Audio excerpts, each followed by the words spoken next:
The protected and default modifiers have almost the same behavior and restrict access to a class member to a given package.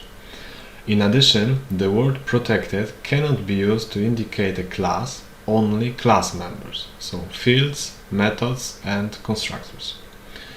There is also a second important nuance between them, but we will return to this at the stage of exploring aspects of object-oriented programming and the so-called inheritance. Let's say we change the modifier of the constructor in smartphone class to protected.